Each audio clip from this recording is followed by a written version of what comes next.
Amigos todos, candidatos ao diaconato permanente na Diocese de Bragança, estamos iniciando mais uma aula dentro do tema da história da Igreja. Esta é a aula número 11. Tá? Na aula anterior nós estávamos vendo um pouco a invasão do Império Romano por parte dos bárbaros, e como eles foram se situando em diversos lugares da Europa. Vocês devem recordar bem isso, né? Víamos um mapa aqui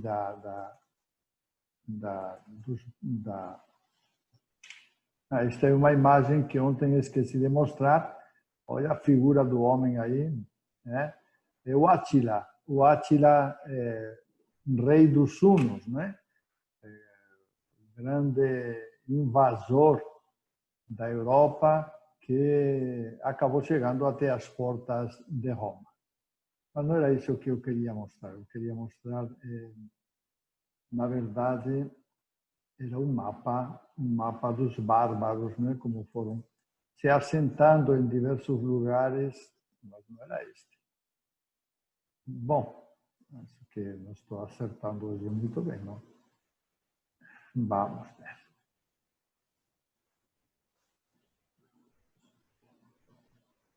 ver. Nós falávamos precisamente deste aqui.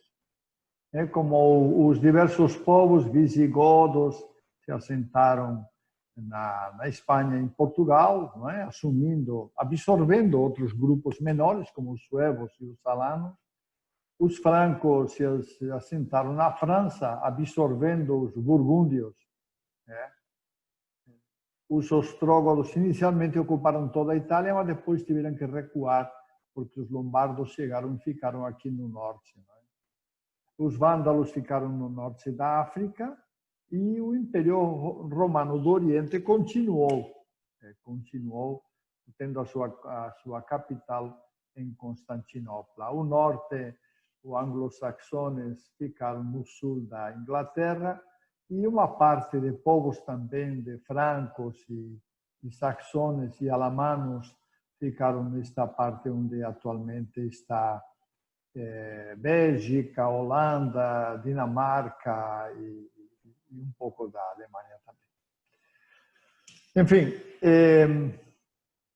então depois de ter visto sobre os povos bárbaros, entramos na questão, outro tema um pouco diferente, o tema das heresias na Igreja. Tá? Os primeiros séculos foram tempos de incertidumbre, porque, embora o Evangelho fale claramente de algumas verdades, essas verdades tinham que ser melhor explicadas. E nessas tentativas de explicar as verdades da fé, é que foram surgindo as heresias como explicações errôneas das verdades. Então, e nós dizíamos que nós temos heresias trinitárias, as primeiras que vão aparecendo, embora não foram as primeiras historicamente, né? Porque já no tempo do Evangelho de São João, no século I, final do século I, já aparecem as primeiras heresias a respeito de Jesus Cristo. Mas são as mais importantes, porque heresias teve muitas. Estas são as mais importantes. Falávamos, então, do monarquianismo dinamista. Ontem eu encontrei um erro aqui nos apontamentos. Eu quero mostrar para vocês esse erro nos apontamentos, porque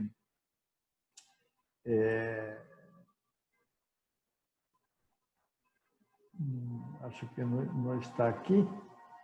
Vamos ver. Um minutinho.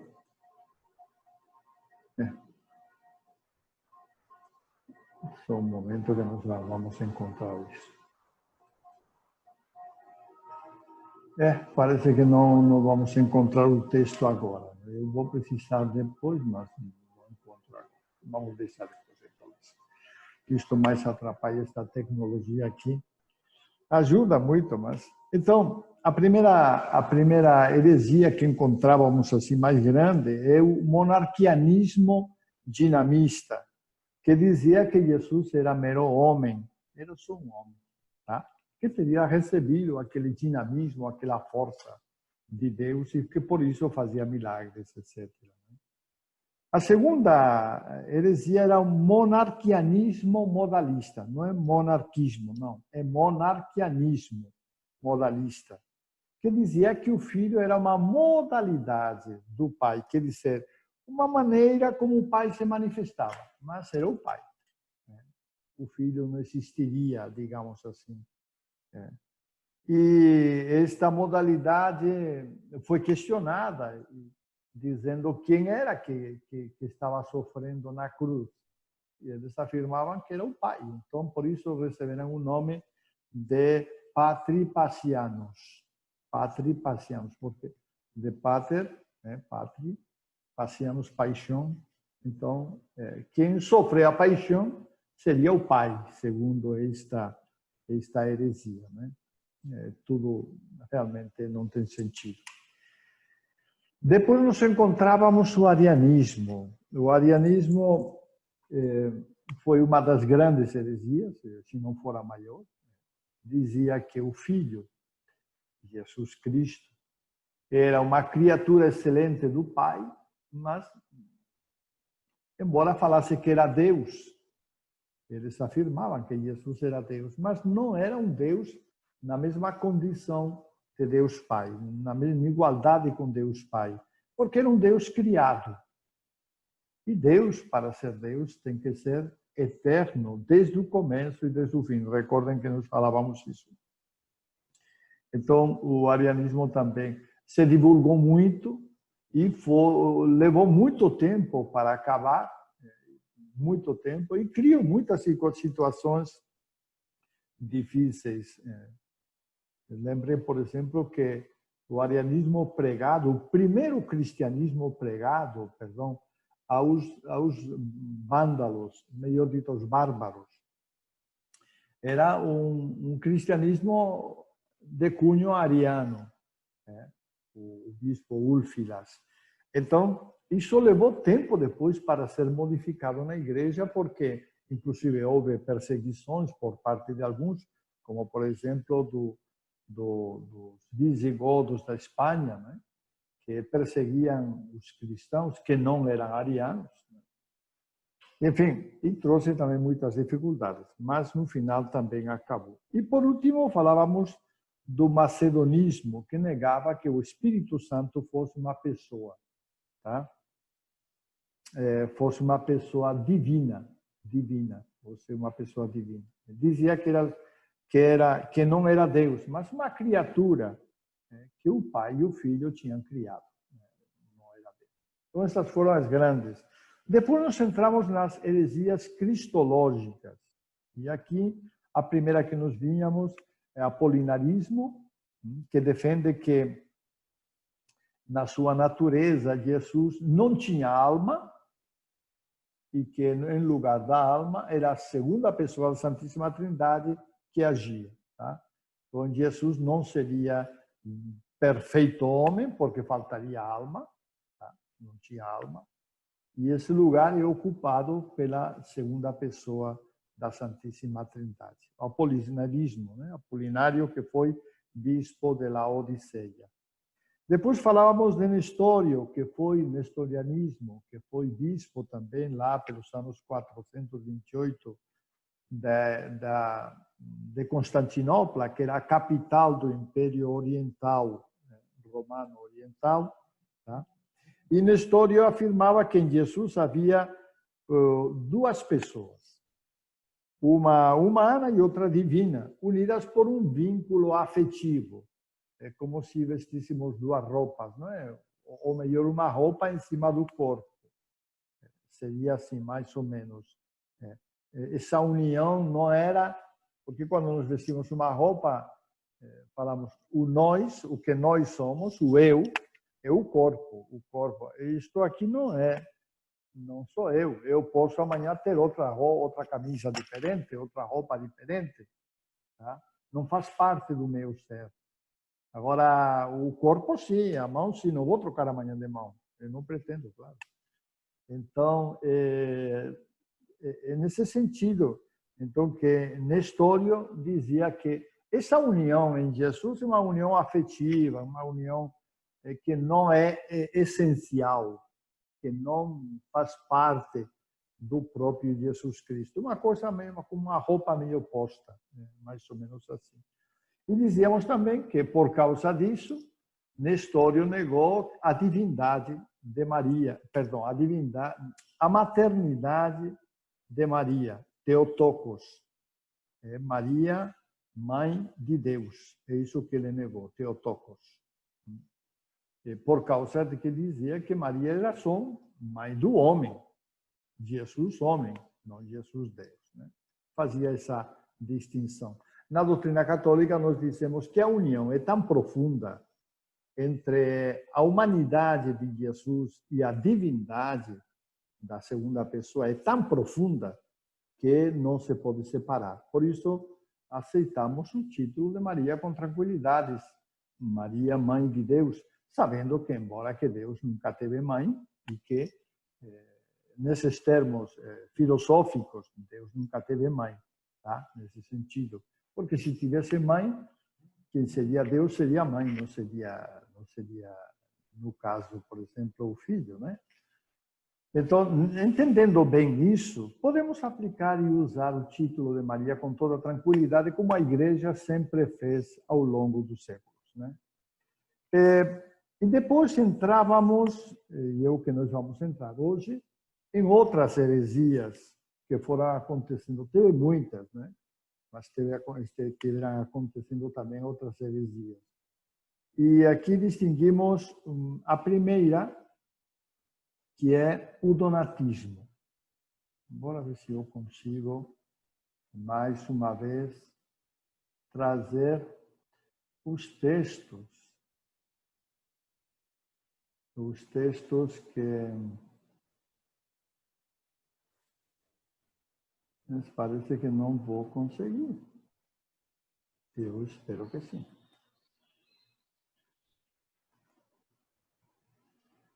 Alguma coisa está errada aqui, que não me permitiu ver os textos, mas bom, vamos deixar. Bom, as coisas são assim, às vezes não é que a tecnologia é muito boa, mas quando a gente menos espera, ela atrapalha. Então, a primeira destas outras heresias, a primeira delas é o donatismo. Vocês podem acompanhar na folha aí que vocês têm. Tá? Donato era um bispo do norte da África, né? E defendia que os batizados feitos por pessoas durante as perseguições que tinham renunciado à fé eram inválidos. Aliás, não só os batizados, eram todos os sacramentos. Depois das perseguições, na igreja, especialmente no norte da África, começou uma questão, se debatendo uma questão que foi a questão dos rebatizados. Tá? Surgiu uma corrente que dizia assim: durante as perseguições, alguns sacerdotes e alguns bispos tinham renunciado ao cristianismo para salvar a vida.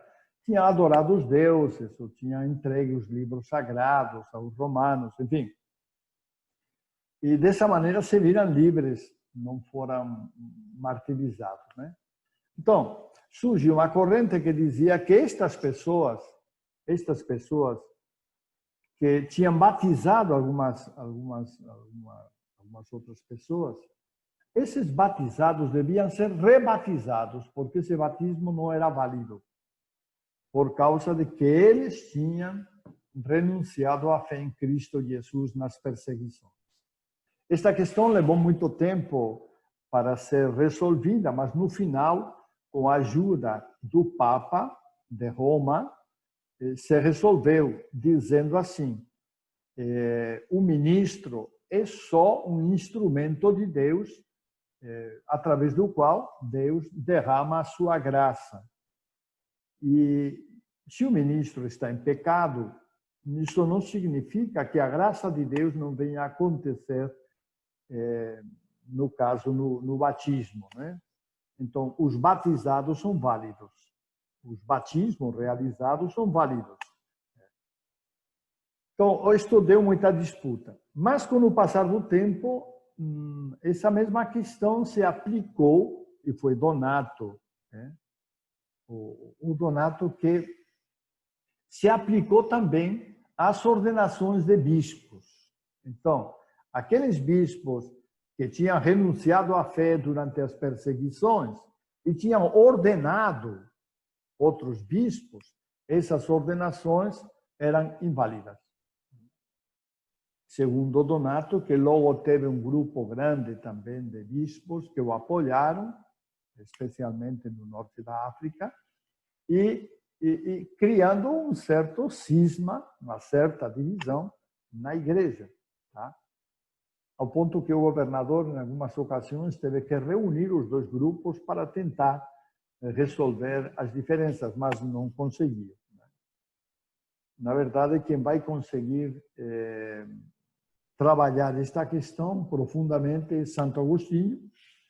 Santo Agostinho, que ele vai ter várias obras contra os donatistas e aos quais ele trata como irmãos.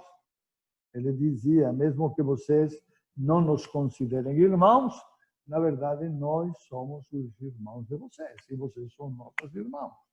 Tá? Bom, esta questão de Donato, pois, como digo, levou a muita confusão dentro da igreja, porque se os bispos já estavam divididos e tinha dois grupos, imaginem o povo em que situação também se encontrava, né? No final, as invasões bárbaras acabaram digamos assim, acabaram com toda a igreja do norte da África. Primeiro os bárbaros, depois os árabes acabaram com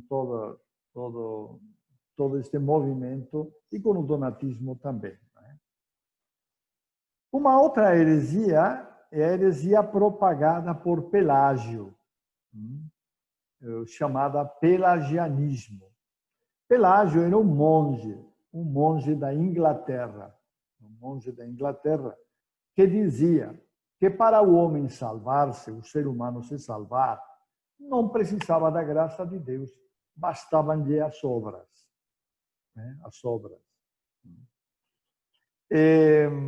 Logo ele foi rebatido, porque a doutrina cristã não diz isso. A doutrina cristã diz que antes das obras, antes do ser humano fazer essas obras que podem colaborar na sua salvação, a graça de Deus já está agindo no ser humano. Então, a graça de Deus é essencial. Sem a graça de Deus, o ser humano não se salva.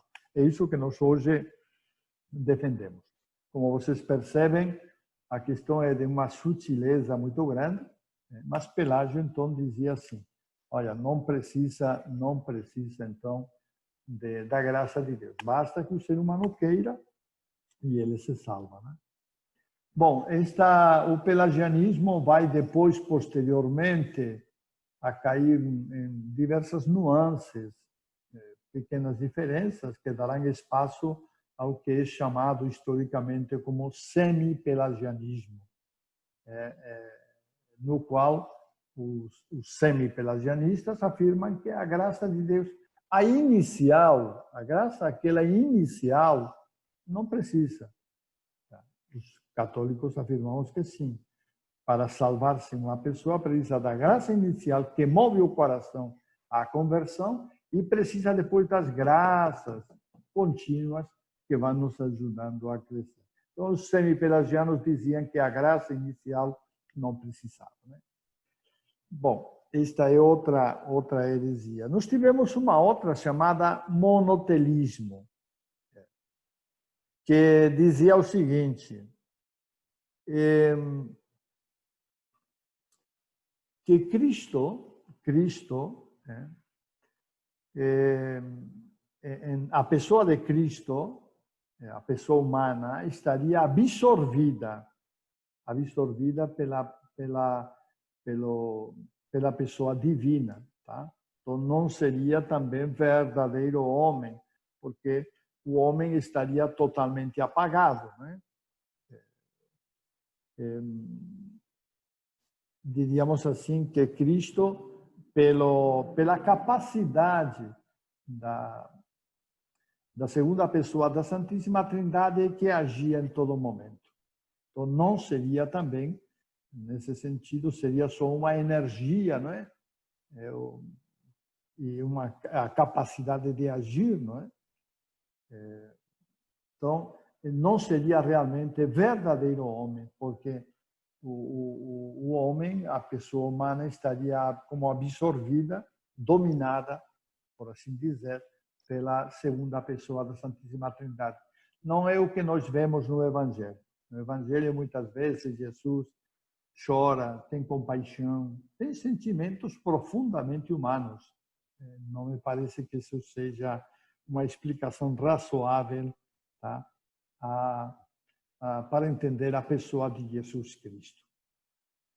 Por último, nós tivemos, não é bem uma heresia, mas é uma religião que se espalhou muito no tempo de Agostinho. No século V estava muito espalhado em todo o Império, que é o maniqueísmo. Mani era um monge, mas não um monge cristão, era um monge lá da Pérsia, não é? Que acabou fundindo várias doutrinas, algumas orientais, trazidas da Índia e outras com o cristianismo, e formou uma religião. Uma religião, como já falamos alguma vez, dentro da qual ele defendia que a criação era obra de dois deuses. Embora ele não chamasse deuses, ele chamava princípios, né? Mas eram dois deuses, o deus do bem e o deus do mal. E estes viviam em contínua guerra. E assim explicava as coisas boas criadas pelo Deus bom, que há no mundo, e as coisas ruins criadas pelo Deus ruim, então Deus mau, né? Esta explicação dualista entre as forças do bem e do mal, segundo Mani, era um pouco a maneira de explicar porque no mundo existe o bem e existe o mal. Depois, com o tempo, foi desaparecendo, embora tivesse também muita importância. Tá? Bom, como digo, há outras heresias menos importantes que aconteceram na igreja. O importante é que você saiba que na igreja sempre tivemos problemas. Já falei ontem, na aula anterior, que realmente foram tentativas de explicar quem é Jesus, como é que ele é, tá? Ou quem é o Espírito Santo. Embora a palavra de Deus, as Sagradas Escrituras falem do Espírito Santo, falem do Filho, falem do Pai, depois, às vezes, como realmente isto se explica de forma mais ou menos racional, é o que realmente as pessoas tentaram fazer. Algumas acertaram, nós temos grandes teólogos, santos padres, que já vimos, e outros estudiosos, filósofos também, e outros erraram, como são os hereges. O problema da heresia não é errar. Se errar, você errou, se arrepende, muda, tudo bem. O problema é que muitas vezes, quando o erro vem acompanhado do orgulho, e o orgulho não permite, o orgulho humano não permite realmente voltar atrás, e aí cria um cisma, uma separação e motivo de sofrimento para a igreja. Bom, vamos dar um passo mais para frente e vamos conversar um pouco sobre o que é chamado aí no texto, vocês podem acompanhar, o monaquismo. Monaquismo. Vamos entender primeiro esta palavra, não é? Vocês, se eu dizer que monge vem de aí, vocês vão entender rapidamente de que se trata. A palavra monaquismo vem do grego monachos, que significa aquele que está só. aquele que vive só. Tá? Isso que significa monachos. Né? E de aí vem a palavra mônaco, ou monaquismo. Tá? E designa uma forma de vida cristã totalmente consagrada a Deus, totalmente o monge, o monachos, digamos, aquele que vive só, que é um monge, aí vem a palavra também, é aquele que é consagrado a Deus e se retira do mundo, se retira, se afasta da sua família, da sociedade, se retira, foi assim que começou, se retira e vai para um lugar deserto. Deserto. E lá vive pobremente, dedicando o tempo principalmente à oração, à penitência, aos exercícios penitenciais, não é? Ao autodomínio e ao trabalho. É o trabalho para se sustentar. O trabalho não é para outra coisa. Né? Então, os monges, os primeiros monges, que eram os pais do deserto, eles tinham pequenas hortas onde recolhiam as coisas para se alimentar, mas era para o sustento próprio. Né? O monaquismo cristão tem o seu fundamento, os seus fundamentos no próprio Evangelho, onde o Senhor Jesus aconselha a deixar tudo e seguir incondicionalmente. Esse seguimento do qual Jesus fala, quem quiser me seguir, tá? Pegue a sua cruz, não, renuncie a si mesmo, pegue a sua cruz e me siga. É interpretado nos séculos III e IV como um se afastar do mundo para poder viver mais de acordo com a maneira como Jesus viveu. E assim surgiram os primeiros monges, por assim dizer, né? Monges. Um dos mais importantes é Santo Antônio. Nós conhecemos a vida dele pelo contato que o bispo, o arcebispo de Alexandria, quero me lembrar agora o nome, não me sai, tá? Bom, agora esqueci o nome do bispo de Alexandria, mas tudo bem. Então, este bispo de Alexandria foi desterrado da sua diocese e esteve Atanásio, o nome, pelo amor de Deus, como vou esquecer o nome de Atanásio? Atanásio, Santo Atanásio, é santo. Diversas vezes foi desterrado e em várias delas, pelo menos em duas, ele fugiu para o deserto e lá conheceu Santo Antônio e alguns eremitas. Esta modalidade primeira se chama a estes monges primeiros que vivem em solitário se chamam eremitas. E o lugar se chama eremitério. Tá? Então, lá conheceu estes eremitas, principalmente Santo Antônio, e escreveu a vida dele. E, graças a esse escrito, ele foi divulgado pelo Ocidente e chegou ao conhecimento de muitos. Santo Antônio era uma pessoa, era um comerciante e não era pobre, tá? Que em determinado momento, interpelado pelo Evangelho, sentiu no coração que Deus o chamava para ir para o deserto. Vendeu tudo, deu tudo para os pobres e se mandou para o deserto, onde viveu a vida toda, dedicado, como digo, à oração, aos exercícios penitenciais e ao trabalho. Santo Antônio. O exemplo de Santo Antônio gerou depois muitos outros exemplos, muitas outras pessoas que iam para o deserto fazer essa experiência de vida, que não era uma experiência, que era uma decisão para toda a vida. Né? Santo Antônio viveu no deserto do Egito. Tá? Recordem que Atanásio era bispo de Alexandria, que também fica no Egito. Então, esta primeira forma de monaquismo nós chamamos vida eremita. E o grande propagador é Santo Antônio. Mas logo, e não demorando muito tempo, surgiu uma outra maneira, um outro estilo de vida, tá? Que consistia em quê?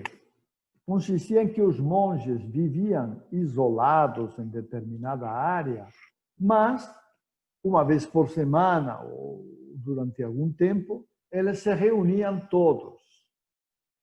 E este estilo de vida, que ainda é vida em solitário, cada um na sua casa, mas que, em alguns momentos, eles tinham atos, eles tinham celebrações ou encontros comunitários, se chamou cenóbio, vida cenobítica.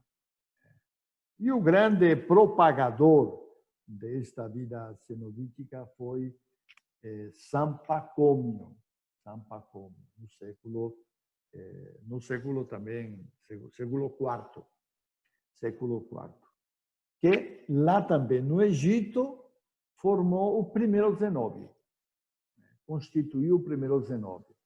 Pacômio teve a experiência de eremita, mas sentiu a determinado momento que o eremita, que vivia o tempo todo só, precisava, em algum momento, se reunir com outros que tivessem o mesmo estilo de vida, para poder conversar, para poder se confessar, enfim, E foi assim que surgiu em São Pacômio a ideia do cenóbio.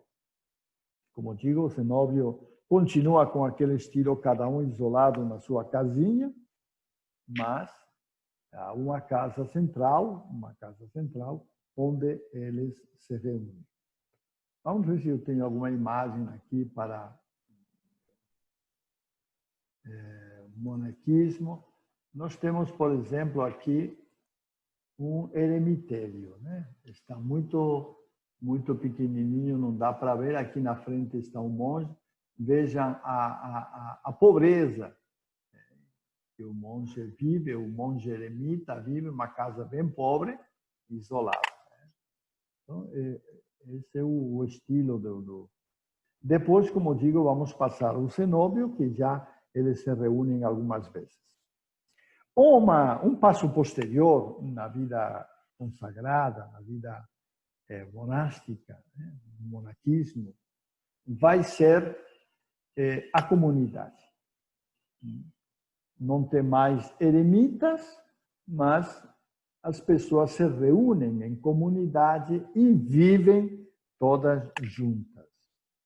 Deixa eu experimentar se nós temos alguma... que eu me perco com tantas histórias. Bom, aqui nós temos, por exemplo, aqui nós temos também um local onde os eremitas também viviam. Vejam que são umas cavernas, o eremita vivia pobremente aí, imitando Cristo Jesus pobre. Pois bem, nós temos também, aqui, por exemplo, os monges já reunidos. E esta vai ser uma outra... A foto está muito pequena, mas dá para ver alguma coisa, né? Vai ser já uma terceira modalidade da vida em comum. E aí vão surgir os monastérios. Monastérios, como, por exemplo, este aqui. Vão surgir, este é da Idade Média, bem posterior, mas é para a gente ter uma ideia, não é, dos monastérios. Normalmente eles tinham um claustro interno, como este que está vendo aqui, tinha umas árvores, tinha um poço, às vezes tinha uma imagem de Nossa Senhora e tal, né? E por fora tinha também uma horta, porque os monastérios eles vão se configurar depois como entidades autossustentáveis, eles se autossustentam. Pois bem, os grandes promotores da vida comunitária, repito, começaram como os eremitas, depois passamos aos cenobitas e agora passamos aos comunitários. Abandonam a vida eremítica, agora só vivem em comunidade. Os grandes propagadores da vida comunitária são, no Oriente, São Basílio, que escreveu ao menos 2 regras sobre a vida cenobítica e sobre a vida comunitária, principalmente. E no Ocidente, nós temos vários, como São Martim de Tours, que é menos conhecido, Santo Agostinho, que tem uma regra muito humana, é pequena, mas é uma regra muito humana para os seus frades. E nós temos também São Bento, que é reconhecido como o grande fundador, dos beneditinos, São Bento. É posterior a Santo Agostinho e o estilo de comunidade de São Bento é mais uma comunidade contemplativa. Agostinho, o estilo da comunidade de Agostinho é uma comunidade mais, ela é contemplativa, mas também é ativa. Quer dizer, Agostinho, quando os bispos lhe pediam mandar frades para evangelizar, os frades iam. Já no caso dos beneditinos, a vida é toda realizada no convento, no mosteiro. Dessa maneira, há algumas distinções entre uns e outros.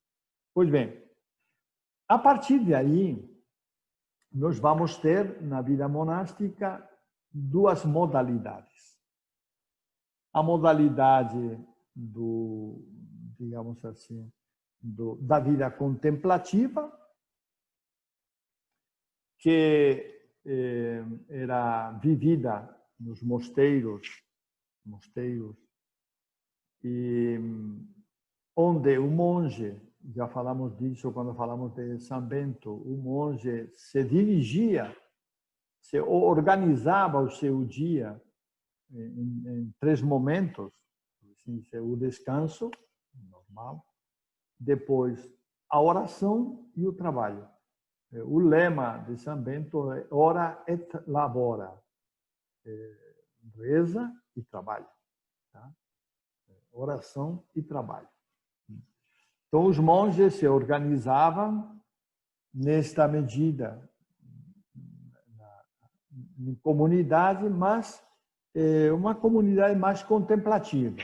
Não saíam para fora. Tá? Posteriormente, vamos ver que isso foi evoluindo e nós tivemos congregações de todo tipo, mas em princípio, no início foi assim. Depois, os mosteiros foram adquirindo terras que os reis doavam, às vezes terras conquistadas. E os mosteiros foram se constituindo como centros que normalmente agregavam um povoado perto do mosteiro. Tá? Muitas cidades, tá, foram criadas assim. Muitas cidades, inclusive hoje, cidades grandes, se criaram assim, ao redor de um mosteiro. Por quê? Porque o mosteiro tinha terras que precisavam ser trabalhadas, terras que ganhavam dos reis, doações, heranças. Então, essas terras precisavam serem trabalhadas. Os monges, embora fossem muitos, nem todos podiam se dedicar ao trabalho. E essas pessoas que moravam nas aldeias perto dos mosteiros eram contratadas para trabalhar nas terras do mosteiro. No mosteiro havia também outros trabalhos a serem feitos, que, com o passar do tempo, tiveram muita importância, porque não havia, então, naquela época, a imprensa. Tá? que seria inventada muito mais tarde. As gráficas seriam inventadas muito mais. A máquina automática de fazer livros seria inventada muito mais tarde. Então, era tudo escrito à mão. Quer dizer, os livros eram reproduzidos, escritos, copiados.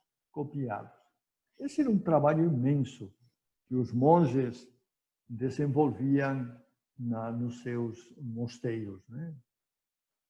Para isso, o mosteiro precisava, ou com o passar do tempo, foram adquirindo bibliotecas importantes, que os monges continuavam copiando e aumentando o acervo das bibliotecas. Reparem bem, a cultura, que nós falávamos greco-romana, toda a cultura, os escritos dos antigos, tudo isso foi conservado nos mosteiros, graças à ação dos monges que copiavam, amanuenses. Graças a essa ação, realmente chegaram até nós muitas obras dos antigos, obras dos literatos latinos, dos filósofos gregos, dos santos padres, dos apologetas. Obras importantes chegaram através dos mosteiros, que se encarregavam não só de conservar, mas também de copiar e ampliar esses livros para outros lugares. Então, a Europa deve muito aos mosteiros,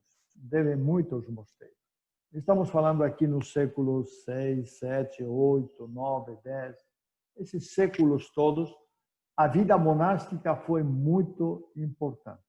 Muito importante.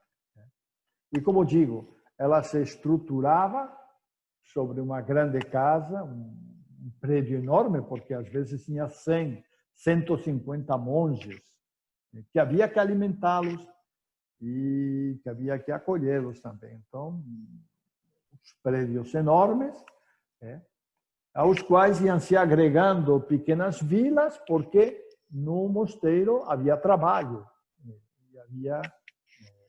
Esses colonos podiam, então, através do seu trabalho, conseguir algumas coisas, se manter, na verdade.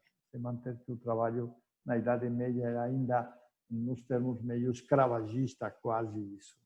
Quase. Mas, Então, desta maneira, foram que os mosteiros conservaram toda, digamos assim, toda a cultura greco-romana e a transpassaram para gerações futuras.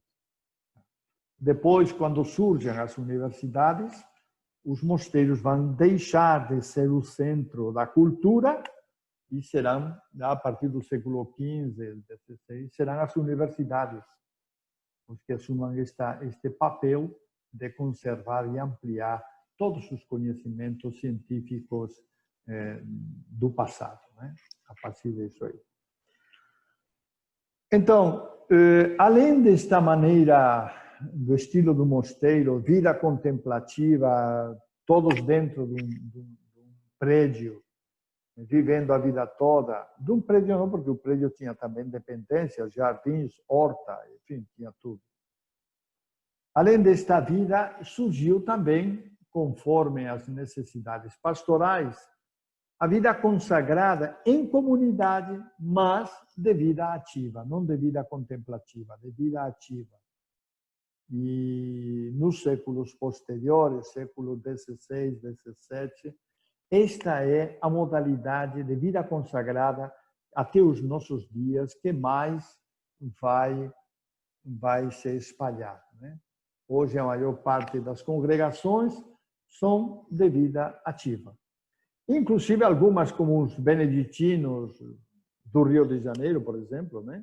São Bento do Rio de Janeiro, ou de São Paulo, tem também, eles saem do mosteiro, tem também atividades externas que não são simplesmente a vida contemplativa, embora tenham muito espaço para a oração e a contemplação.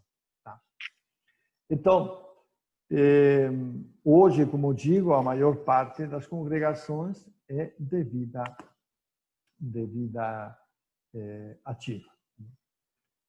É preciso olhar a história e perceber como foi que surgiu a vida monacal, né? A vida consagrada. Isto surgiu certamente por obra do Espírito Santo, que em Santo Antão e nos eremitas primeiros suscitou no coração uma modalidade de entrega e de consagração a Deus, que posteriormente teve as suas evoluções até os nossos dias, que continua até os nossos dias, mas que inicialmente e posteriormente também foi sustentada pelo Espírito Santo. Sobre a vida contemplativa, hoje, ela tem menos espaço, tem menos, diríamos assim, menos relevância dentro da igreja. Inclusive, em alguns lugares, a vida contemplativa veio a menos porque não tinham vocações. Temos, por exemplo, a ordem, não era uma congregação, era uma ordem dos Jerônimos, que vocês devem ter ouvido alguma vez, porque tem um mosteiro bonito lá em Lisboa, que hoje pertence ao governo. Os Jerônimos praticamente estão extintos. Se quedam, são umas poucas pessoas no mundo todo. A congregação, que foi uma grande ordem, foi se extinguindo precisamente por falta de vocações. E falando do convento dos Jerônimos, é bom também que se diga que a vida consagrada, o monaquismo, sofreu um grande baque, tanto nos países, digamos, de Ocidente, mas principalmente Portugal e Espanha. No século XVIII, com os governos liberais, tá? O Pombal, Marquês de Pombal aqui, expulsou os jesuítas, tomou todas as propriedades dos jesuítas, também outras congregações saíram e acabou tomando todas as propriedades, inclusive igrejas. Muitas igrejas não pertencem mais à Igreja Católica, às vezes pertencem ao Estado, né? Em Marajó, por exemplo, havia grandes fazendas mantidas, administradas por jesuítas, mantidas também por povos indígenas, que acabaram passando para o governo. Marquês de Pombal expropriou, não pagou nada, claro. Na Espanha também foi a mesma coisa. Tomaram todos os bens das congregações, tá? E os povos indígenas foram os que acabaram aqui no Marajó sofrendo, porque eles ficaram desempregados. Quer dizer, as fazendas foram vendidas, isto é descarado mesmo, foram vendidas a quem tinha dinheiro. Então, os grandes e os poderosos do sul, de Belém, foram quem compraram as fazendas do Marajó. Tá? E até hoje, aqueles que estavam nas fazendas continuam nas fazendas sem levantar a cabeça porque não tiveram outra opção a não ser continuar trabalhando naquelas fazendas, né? Bom, é só um caso para que nós entendamos isto, né? Porque, claro, o que acontecia? Os mosteiros, os monges, não tinham nada, porque faziam voto de pobreza. Tudo que ganhavam era aumentando o patrimônio do mosteiro. Então, com o passar do tempo, os mosteiros tiveram muito patrimônio. Ou as congregações também tiveram muito patrimônio, tá? Pelo fato de que o patrimônio dos mosteiros não era herdado por ninguém, já que os monges tinham voto de pobreza. Pobreza, castidade e obediência, que são chamados conselhos evangélicos. São chamados de conselhos evangélicos, votos de pobreza, castidade e obediência. Deixei para falar o último promotor da vida conventual, da vida monástica, que foi São Columbano. Columbano, ele procede da Grã-Bretanha, da Inglaterra, né, e da Irlanda. No século X, há um movimento de missionário de monges da Irlanda que vem para a Europa descem para a França, para a Espanha, Itália, outros países, e vêm numa atitude missionária, de anúncio de Jesus Cristo. E é graças a estes monges, como já falamos uma vez, que insistiam mais na penitência, digamos assim, pessoal, e não na penitência pública, que vai se espalhar o costume da confissão. Que na antiguidade a confissão era só uma vez na vida. A partir dos monges da Irlanda, vai se espalhar pois esta modalidade. Os monges vinham, moravam em comunidade, mas saíam também para evangelizar. Dessa maneira que a Europa toda foi evangelizada. Como digo, o monarquismo é um movimento que já tem, não sei, 1700, 1800 anos de existência, que foi mudando conforme o passar dos tempos e que hoje também está mudando. Hoje nós vemos que as congregações mais antigas estão tendo poucas vocações, enquanto que estão surgindo umas comunidades chamadas comunidades novas, que têm muitas vocações, têm mais vocações, né? Então, nós estamos vendo este movimento, a vida consagrada, com todas as dificuldades vocacionais, as pessoas estão ficando já idosas e não há renovação, enquanto que surgem umas comunidades novas diferentes. Nos últimos 30 anos têm surgido muitas comunidades. Um exemplo típico é o Shalom. O Shalom é uma comunidade, ela tem as duas modalidades: comunidade de vida, que é uma comunidade tipo monástico, e a comunidade de aliança, onde as pessoas ficam nas suas casas, vivendo nas suas casas e se reunindo de vez em quando e também fazendo missão e evangelização. Então, aí nós temos um caso típico, mas há muitas.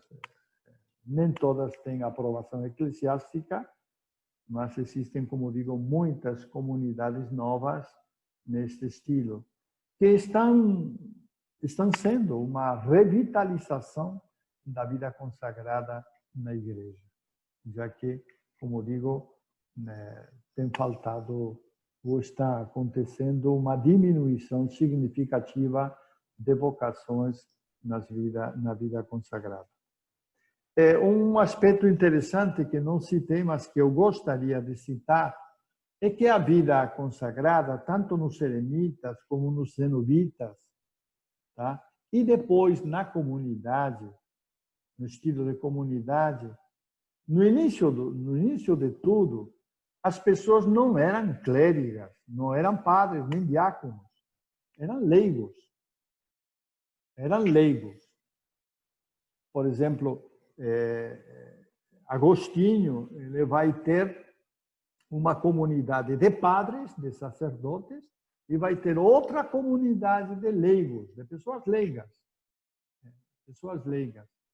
A necessidade de ordenar monges vai surgir muito na Idade Média, onde cada comunidade, especialmente nos mosteiros, para evitar as saídas, cada comunidade vai ter 1, 2, 3 ou mais padres para o serviço da comunidade, para celebrar a Eucaristia, enfim, para servir a comunidade. Mas no começo eram leigos. O estilo monacal do monarquismo é realmente fundamentado sobre pessoas de leigos. Depois é que vão surgir os padres. Com o passar do tempo, algumas congregações vão ser praticamente só de padres. Mas ainda, por exemplo, na minha congregação, são poucos os leigos consagrados, que nós chamamos de irmãos. Tá? Mas ainda tem alguns.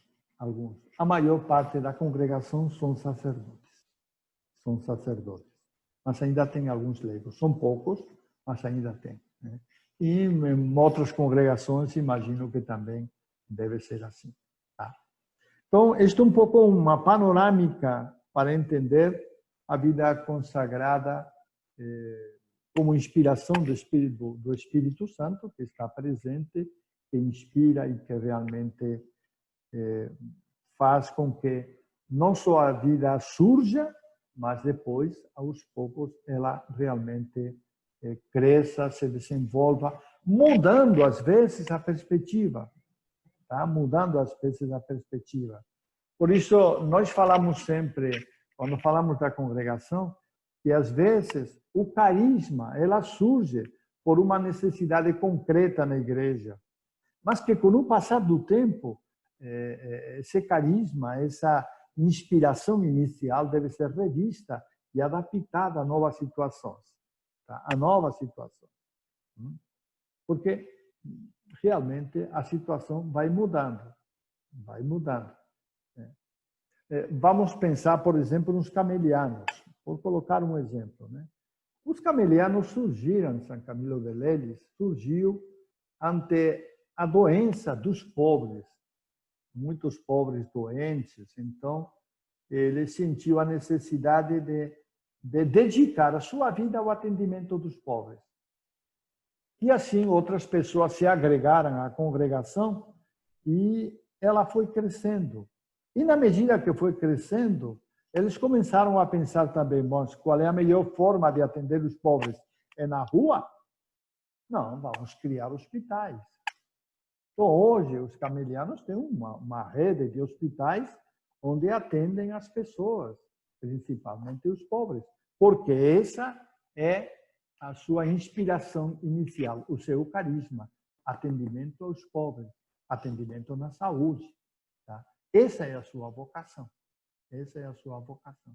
Tá? E assim nós temos diversas congregações que, às vezes, com o passar do tempo, como aconteceu com a vida monástica, teve alterações, mas não se perdeu o essencial, não se perdeu aquela inspiração inicial. Como na igreja também não se perdeu, embora hoje quase não tenha eremitas. Eu conheci um na Espanha. Numa das férias, eu fui visitar uma ermita, que nós chamamos lá uma ermita, uma capela, que ficava na montanha, sozinha lá. E tinha me dito que tinha lá um eremita, não é? Uma pessoa que morava lá, cuidava da capela, trabalhava, tinha uma pequena horta e se dedicava à oração. E foi visitá-la, né? Era um francês. O eremitério, a ermita, pertencia ao município, mas o município cedia para ele morar lá e, enfim. E era uma pessoa que dedicava a sua vida, sim, já tinha estado em outros lugares, mas já fazia uns 10 anos que estava lá, vivendo, pois, esse estilo de vida, dedicado à oração, à penitência, aos exercícios penitenciais e também ao trabalho. Né? Uma pessoa feliz, uma pessoa de Deus. Eu gostei muito de visitá-la, né? Foi uma experiência muito boa, muito interessante conhecer uma pessoa assim. Tá? Porque na igreja, Deus vai derramando os seus dons e carismas de formas diferentes. Para alguns, derrama a consagração na vida leiga, para outros, na vida consagrada, para outros, eremitas, como este caso, enfim, para todos, Deus vai realmente derramando as suas vocações. Bom, terminamos este tema do monaquismo e deveríamos passar agora ao islamismo, mas é um tema totalmente diferente e nós vamos deixar para a próxima aula, se Deus quiser. Tá? Recordo para vocês que é importante acompanhar as apostilas, depois de escutar um pouco a aula, acompanhar as apostilas. Na aula, às vezes, eu vou pegando de aqui, pego de lá um pouco os temas, embora acompanhe o fio condutor, mas nem sempre eu me limito, digamos assim, ao texto escrito. Por isso que é importante que vocês também leiam um pouquinho para compreender como realmente a história vai se desenvolvendo. nós pegamos blocos,